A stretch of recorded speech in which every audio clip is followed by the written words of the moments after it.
বাংলাদেশের রাজনীতিতে নতুন এক আলোচনার জন্ম দিল বাংলাদেশ জামায়াতে ইসলামী।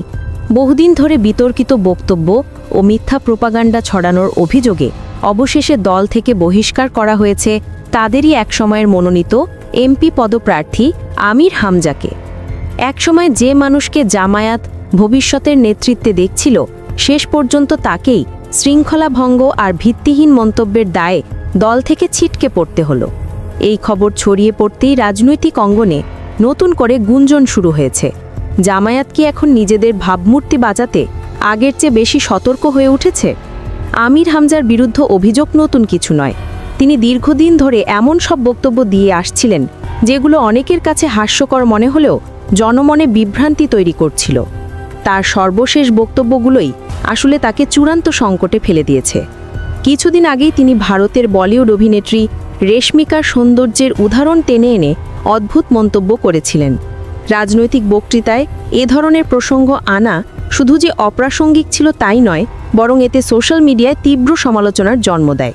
কিন্তু আসল ঝড় তৈরি হয় যখন তিনি ঢাকা বিশ্ববিদ্যালয় নিয়ে অদ্ভুত দাবি করেন। তার বক্তব্য অনুযায়ী ঢাকা বিশ্ববিদ্যালয়ের মসজিদে নাকি একসময় আজান হতো না, আর শিবির প্যানেল নির্বাচনে জেতার পর থেকে আজান পুনরায় শুরু হয়। শুধু তাই নয়, তিনি আরও দাবি করেন বিশ্ববিদ্যালয়ের ছাত্ররা সকালে নাকি মদ দিয়ে কুলি করত এবং শিক্ষক নির্যাতনে লিপ্ত থাকত। বাস্তবতা থেকে সম্পূর্ণ বিচ্ছিন্ন এসব অভিযোগ মুহূর্তেই শিক্ষার্থী, শিক্ষক এবং সাধারণ মানুষের কাছে মিথ্যা প্রোপাগান্ডা হিসেবে ধরা পড়ে। অনেকে বলছিলেন, একজন প্রার্থী যদি এভাবে ইতিহাস বিকৃত করেন, তবে তার কাছ থেকে ভবিষ্যতে দায়িত্বশীল নেতৃত্ব কিভাবে আশা করা যায়? জামায়াত নেতৃত্ব বিষয়টি বুঝতে সময় নেয়নি, কারণ আমির হামজা ছিলেন কেবল একজন কর্মী নন, বরং দলের মনোনীত সংসদ সদস্য পদ প্রার্থী। তার প্রতিটি বক্তব্য সাধারণ মানুষের কাছে দলীয় অবস্থান হিসেবে প্রতিফলিত হচ্ছিল। ফলে তার মিথ্যা তথ্যগুলো সরাসরি জামায়াতের ভাবমূর্তিকে প্রশ্নবিদ্ধ করে তুলছিল। বিরোধীরা এটাকে রাজনৈতিক হাতিয়ার হিসেবে ব্যবহার শুরু করেছিল, আর এতে দলের ভাবমূর্তি ক্ষতিগ্রস্ত হচ্ছিল প্রতিনিয়ত। শেষ পর্যন্ত দীর্ঘ আলোচনা শেষে দলের কেন্দ্রীয় নেতারা কঠিন সিদ্ধান্ত নেন। আমির হামজাকে কেবল নমিনেশন থেকে সরিয়ে দেওয়া নয়, বরং স্থায়ীভাবে দল থেকেও বহিষ্কার করতে হবে। রাজনৈতিক বিশ্লেষকরা বলছেন, এই পদক্ষেপ প্রমাণ করে জামায়াত এখন ইমেজ সংকট এড়াতে আগের চেয়ে অনেক বেশি সতর্ক। মিথ্যা তথ্য, অযৌক্তিক দাবি বা প্রোপাগান্ডার কারণে যে দলের সুনাম নষ্ট হচ্ছে তা জামায়াত আর বহন করতে চাইছে না।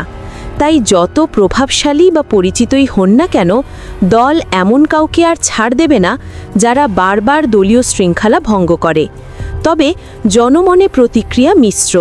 কেউ বলছেন, অবশেষে সঠিক সময় সঠিক সিদ্ধান্ত নিয়েছে জামায়াত, নইলে এই রকম মন্তব্য দলের জন্য কাল হয়ে দাঁড়াতো।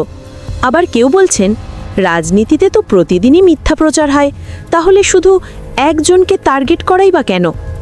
এসব ভিন্ন মতের মাঝেও একটি সত্য স্পষ্ট, জামায়াত হামজাকে বহিষ্কার করে জামায়াত একটি নতুন বার্তা দিয়েছে, আর তা হলো তারা নিজেদের ভাবমূর্তি রক্ষায় এখন আর কোনো ছাড় দিতে রাজি নয়।